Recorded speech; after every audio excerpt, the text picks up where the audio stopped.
ओम श्री परमात्मने नमः। श्रीमद्भगवद्गीता तेस्रो अध्याय। अर्जुनले भने, हे जनार्दन, यदि तपाईलाई कर्मभन्दा ज्ञान नै श्रेष्ठ लाग्दछ भने मलाई युद्धरूप यस कठोर कर्ममा किन प्रेरित गर्नुहुन्छ? दोधारे किसिमका अनेक वचनहरूद्वारा मेरो बुद्धि मोहित गरिरहनु भएको छ। त्यसैले एउटै कुरा निश्चित गरी भन्नुहोस्, जसबाट मेरो कल्याण होस्। भगवानले भन्नुभयो, हे निष्पाप अर्जुन, मैले यस लोकमा सांख्य अर्थात् ज्ञानीहरूका लागि ज्ञानयोग र योगीहरूका लागि कर्मयोग गरी दुई थरी निष्ठा बताएको छु। व्यक्तिले कर्महरू नगर्नाले मात्र नैष्कर्म्य भावलाई प्राप्त गर्दैन। त्यसैगरी ज्ञानरहित कर्म सन्यासद्वारा मात्र पनि मोक्ष प्राप्त गर्दैन। कुनै पनि व्यक्ति एकछिन कुनै न कुनै कर्म नगरिरहन सक्दैन, किनभने सबैलाई प्रकृतिका गुणहरूले विवश बनाई कर्म गराउँछन्। जो मूढ व्यक्ति इन्द्रियहरूलाई कर्मबाट रोकी मनले चाहिँ ती विषयको नै चिन्तन गरिरहन्छ, त्यस व्यक्तिलाई ढोंगी भनिन्छ। हे अर्जुन, जसले आसक्ति रहित भएर मनद्वारा इन्द्रियहरूलाई संयमित गरी कर्म गरिरहन्छ, त्यो व्यक्ति ढोंगी कर्म त्यागी भन्दा श्रेष्ठ हुन्छ। तसर्थ तिमीले शास्त्र निश्चित कर्म नै गर, किनभने नगर्नुभन्दा कर्म गर्नु नै राम्रो हो। केही कर्म गरेनौ भने त तिम्रो शरीरको जीवन यात्रा पनि चल्दैन। यस संसारमा ईश्वरार्पण बुद्धिले गरिने भन्दा अन्य सकाम कर्मले मात्र बन्धनमा पार्दछन्। त्यसैले हे कुन्तीपुत्र, तिमीले आसक्ति रहित भई निष्काम कर्म गर। पहिले जगतस्रष्टा ब्रह्माजीले यज्ञसहित प्रजाहरूको सृष्टि गरेर तिमीहरू यज्ञद्वारा नै बढ र यज्ञ नै तिमीहरूका लागि अभिष्ट वस्तु प्रदान गर्ने साधन होस् भन्नुभयो। तिमीहरूले यज्ञद्वारा देवतालाई तृप्त गर र देवताहरूले पनि तिमीहरूलाई वृष्टि आदिद्वारा तृप्त गरून्। यसरी परस्पर एक अर्कालाई बढाउँदै तिमीहरूले परम कल्याण प्राप्त गर्नेछौ। निश्चय नै यज्ञबाट सन्तुष्ट भएका देवताहरूले तिमीहरूलाई ईप्सित भोगहरू प्रदान गर्नेछन्। देवताहरूद्वारा प्राप्त भएको भोग उनीहरूलाई अर्पण नगरी एक्लै भोग्ने मान्छे चोर नै हो। यज्ञबाट बाँकी रहेको वस्तुको उपभोग गर्ने व्यक्तिहरू सबै पापबाट मुक्त हुन्छन्। जो केवल आफ्नो लागि मात्र भोजन पकाउँछन्, ती पापीहरूले चाहिँ पाप नै खान्छन्। प्राणीहरू अन्नबाट उत्पन्न हुन्छन् भने अन्न वृष्टिबाट उत्पन्न हुन्छ। त्यसैगरी वृष्टि यज्ञबाट हुन्छ भने यज्ञ चाहिँ ऋत्विक र यजमानको कर्मबाट उत्पन्न हुन्छ। कर्म वेदबाट र वेद अक्षर ब्रह्मबाट उत्पन्न हुन्छ भन्ने बुझ। त्यसैले सबै पदार्थलाई प्रकाशित गर्ने वेद नित्य यज्ञमा नै प्रतिष्ठित छ। हे अर्जुन, ईश्वरद्वारा प्रवर्तित भएको कर्मचक्रलाई जसले पालना गर्दैन, त्यस व्यक्तिको जीवन नै पापमय हुन्छ र केवल इन्द्रियलाई पुष्ट गर्न मात्र भोग गर्ने व्यक्तिको जीवन नै व्यर्थ हुन्छ। जो व्यक्ति आत्मरत, आत्मतृप्त र आत्मामा नै सन्तुष्ट हुन्छ, त्यसले गर्नुपर्ने कुनै कर्म नै बाँकी रहँदैन। यस्तो आत्मतृप्त व्यक्तिले कर्म गरेर कुनै प्रयोजन सिद्ध गर्नुपर्ने छैन। त्यसैगरी कर्म नगरेर उसलाई कुनै पाप पनि लाग्दैन।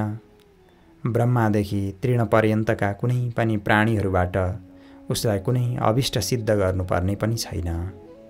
त्यसैले तिमीले आसक्ति रहित भई निरन्तर आफ्नो कर्तव्य कर्म गर, किनभने आसक्ति रहित भई कर्म गर्ने व्यक्तिले परमात्मालाई प्राप्त गर्न सक्दछ।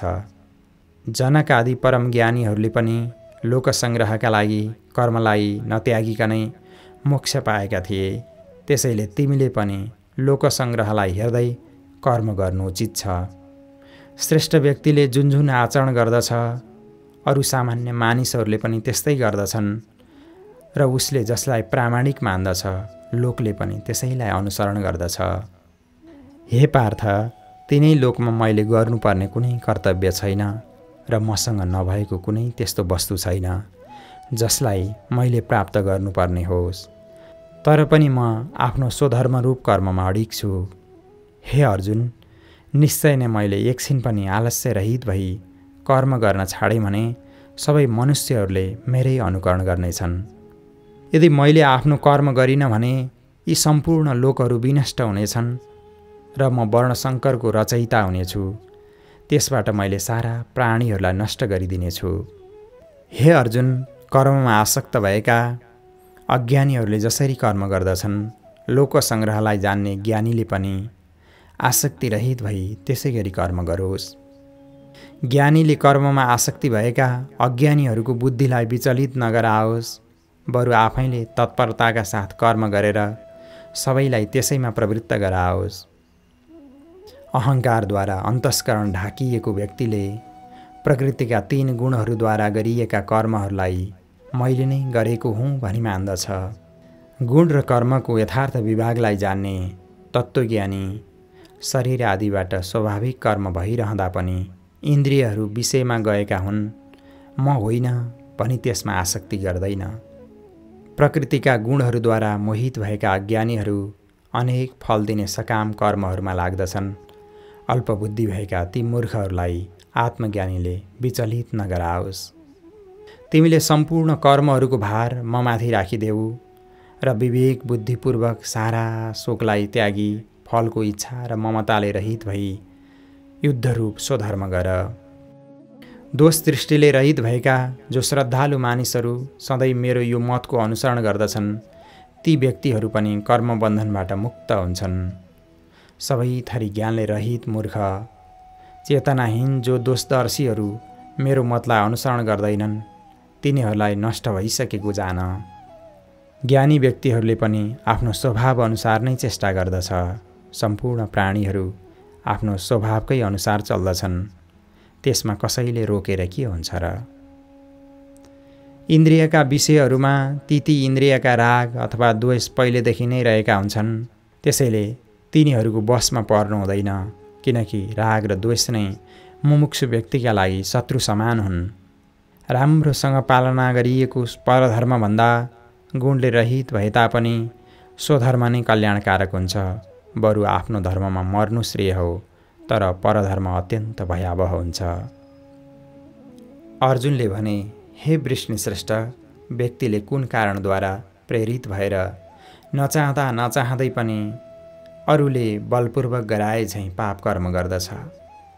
भगवानले भन्नुभयो, रजोगुणबाट उत्पन्न भएका यी काम र क्रोध नै व्यक्तिलाई पापमा प्रवृत्त गर्ने कारण हुन्। कामना त अत्यन्त पापमय, सम्पूर्ण संसारलाई खाइदिने प्रमुख शत्रु हो भनी जान। हे अर्जुन, जसरी धुवाँद्वारा आगो ढाकिन्छ, मैलोद्वारा ऐना ढाकिन्छ अथवा साल नालद्वारा गर्भ ढाकिन्छ, त्यसै गरी ज्ञानीको नित्य शत्रु समान भएको यो कहिले पुरा नहुने कामना रूपी ज्वालाले ज्ञान ढाकिएको छ। यो कामना बस्ने ठाउँ भनेका इन्द्रिय, मन र बुद्धि नै हुन्। यिनैको आश्रयमा ज्ञानलाई ढाकेर कामनाले जीवलाई मोहित बनाउँछ। हे भरतश्रेष्ठ, त्यसैले तिमीले पहिले इन्द्रियहरूलाई निग्रह गर र ज्ञान एवं विज्ञान दुवैलाई नष्ट गर्ने यो पापमय कामनालाई मारिहाल। थूल शरीरभन्दा इन्द्रियहरू श्रेष्ठ हुन्, इन्द्रियहरूभन्दा मन तथा मनभन्दा बुद्धि र बुद्धिभन्दा त्यही परमात्मा श्रेष्ठ हो। हे महाबाहो, यस प्रकार आफैले आफ्नो मनलाई शान्त गरी बुद्धिभन्दा पर रहेको त्यो आत्मतत्त्वलाई बुझेर तिमीले कामरूप दुर्जय शत्रुलाई मार। यस प्रकार श्रीमद् भगवद् गीताको 3रो अध्याय समाप्त भयो।